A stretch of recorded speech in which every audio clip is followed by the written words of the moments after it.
Muy buenos días, estimados estudiantes.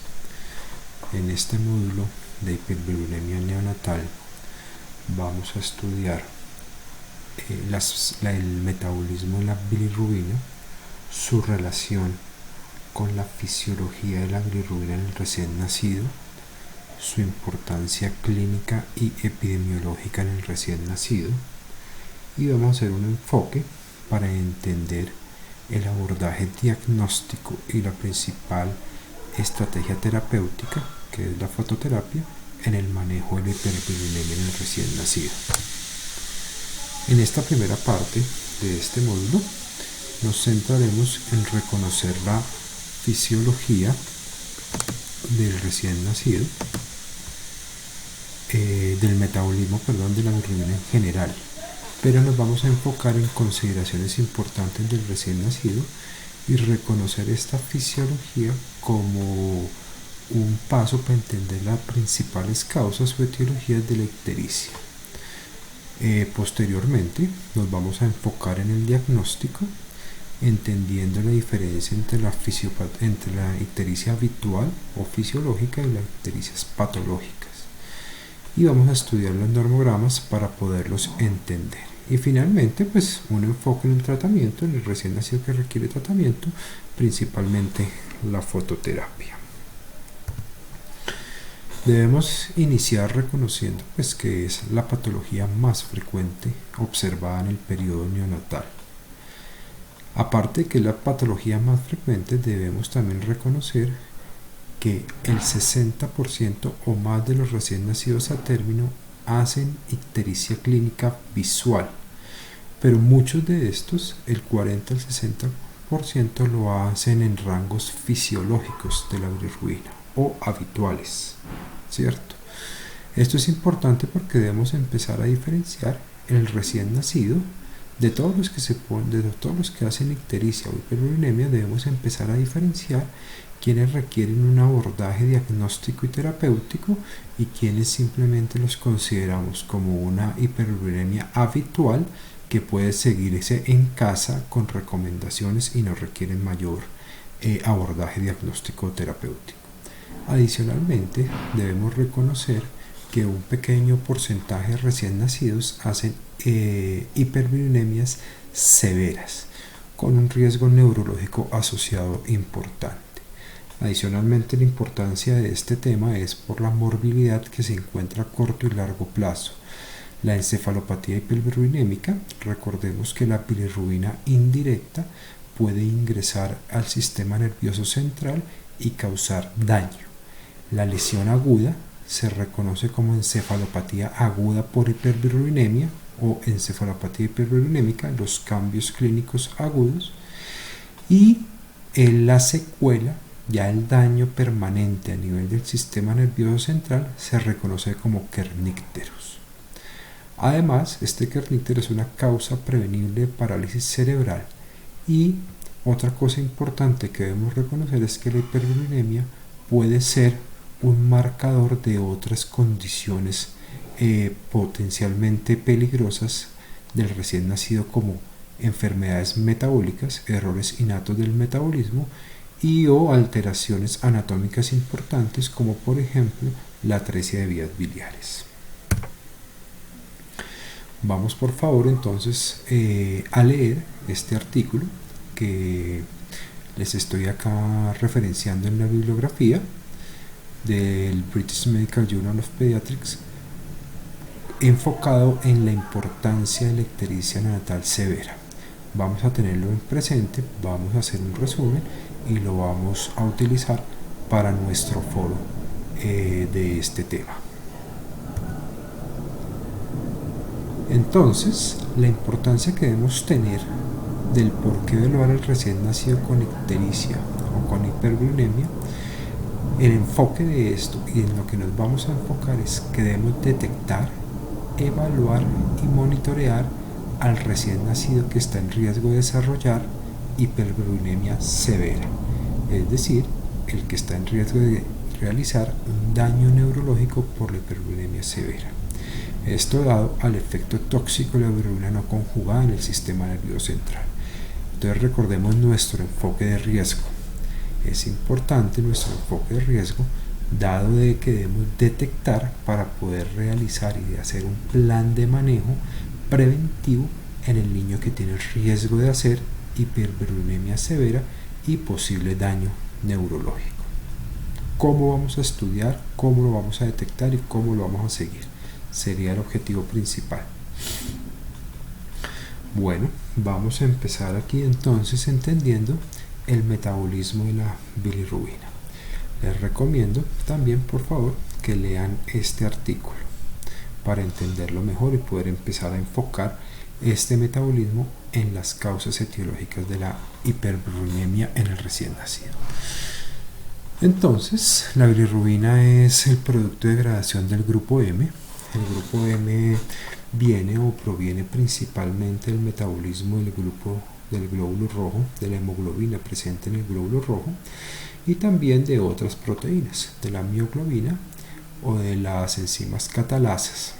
Pero más o menos el 95-99% de la producción del M es debido al metabolismo de la hemoglobina del glóbulo rojo. Una primera enzima, la M-oxigenasa, se encarga en el sistema retículo endotelial, se encarga de convertir este M en biliverdina, y posteriormente la enzima biliverdin reductasa la convierte en bilirrubina. Esta bilirrubina es la conocida como bilirrubina indirecta, que es la que puede hacer daño al sistema nervioso central. Esta bilirrubina indirecta se une de forma fuerte a la albúmina en el plasma para ser transportada hacia el hígado para su captación, conjugación y excreción. Sin embargo, cuando la producción de esta bilirrubina excede la capacidad de unión a la albúmina y de transporte, va a existir bilirrubina libre en el plasma. Esta bilirrubina libre en el plasma es la que va a ir al sistema nervioso central y a causar el daño en este sitio. Por tanto, cuando la producción de bilirrubina está aumentada y está aumentando la capacidad de unión a la albúmina, existe el riesgo de lesión neurológica. Esta albúmina unida esta bilirrubina unida a la albúmina viaja hacia la superficie del hepatocito, en donde por mecanismos de captación ingresa al hepatocito. Esta albúmina dentro del hepatocito se viaja o se transporta. Primero es captada por el receptor, ¿cierto?, de esta bilirrubina, y una vez ya ingresada al hepatocito es llevada por las beta-ligandinas, que son unas S-glucorintransferasas que la llevan hacia el retículo endoplasmático, en donde la glucoroniltransferasa, la UDP-GT, se encarga de unirle un ácido glucurónico a la bilirrubina, lo que significa conjugar la bilirrubina. Entonces es captada, conjugada, y una vez conjugada, esta es la bilirrubina directa o bilirrubina conjugada, la cual es excretada por la bilis. Pasa por los conductos biliares hacia el intestino delgado. En el intestino delgado existe una ruta que es la llamada circulación enterohepática. Esta circulación enterohepática hace referencia al transporte, captación, conjugación y deconjugación en el intestino. Es decir, esta bilirrubina conjugada puede ser deconjugada en el intestino, nuevamente pasar a bilirrubina indirecta por las betoglucuronidasas de las células en borde en cepillo, ser absorbida por el intestino, nuevamente absorbida por el intestino y pasar nuevamente al plasma para hacer nuevamente su ciclo. Esto es lo que se reconoce como la circulación enterohepática. Por otro lado, esta bilirrubina conjugada por la presencia de las bacterias normales en el intestino es convertida en urobilinógeno, la cual es excretada en la materia fecal. Entonces, la pregunta que debemos ustedes estudiantes responder para la clase y la presencia de la sesión sincrónica es cómo se puede asociar el metabolismo de la bilirrubina, esto que vimos, con las principales causas de piruliremia neonatal y cómo vamos a empezar a entender este enfoque diagnóstico de las causas de bilirrubina. Entonces recordemos que el metabolismo tiene una fase de producción, esta primera, una fase de producción y transporte, una fase de captación, conjugación y eliminación en el hepatocito, y excreción, perdón, en el hepatocito, y otra fase de eliminación que incluye circulación enterohepática y excreción en materia fecal. Entonces debemos investigar, leer sobre cómo este metabolismo nos ayuda a entender las principales etiologías de la bilirrubina. Finalmente, quiero que reconozcamos las características fisiológicas del recién nacido, que hace que haya una ictericia fisiológica o habitual.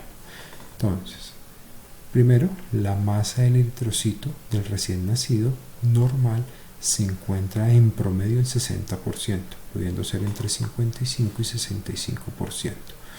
Por tanto, hay una mayor masa eritrocitaria, mayor glóbulo rojo, por tanto hay una producción aumentada de bilirrubina. Por otro lado, la vida media del glóbulo rojo del recién nacido está entre 1,5 a 3 meses, en contraste con la vida media del glóbulo rojo fuera del periodo natal, que está más o menos en 120 días. Esto está en relación con la presencia de la hemoglobina fetal en el glóbulo rojo. Por otro lado, la captación y la conjugación en el periodo neonatal está disminuido en una inmadurez fisiológica transitoria en los primeros días. Existe una inmadurez de la glucuroniltransferasa y de la S-glutatión transferasa, que es la ligandina. Por tanto, el transporte del retículo endoplasmático y su conjugación están retardadas inicialmente de forma fisiológica en los primeros días. Y además, la circulación enterohepática en el recién nacido está aumentada, primero por una mayor niveles de betaglucuronidasa, lo que hace que deconjugue más la bilirrubina conjugada, y además, pues en los primeros días, en las primeras horas, el tracto gastrointestinal del recién nacido es estéril, por tanto tiene pocas bacterias que ayuden a convertir esta bilirrubina conjugada en urobilígeno para su excreción. Por tanto, estas condiciones hacen que la circulación enterohepática esté aumentada. Normalmente estas condiciones fisiológicas llevan que la producción normal de bilirrubina en el recién nacido sea de 8,5 miligramos por kilo día, comparado con la producción del adulto, que es más o menos 4 miligramos por kilogramo día, lo que hace que sea aproximadamente el doble de la producción del adulto, la del recién nacido. Bueno, muchachos, esta es la primera parte, entonces les recomiendo leer el artículo de la hiperbilirubinemia severa y revisar también el artículo del metabolismo de la bilirrubina, para que hagan el resumen, tomen apuntes y lo podamos discutir en el foro que más adelante vamos a llevar a cabo.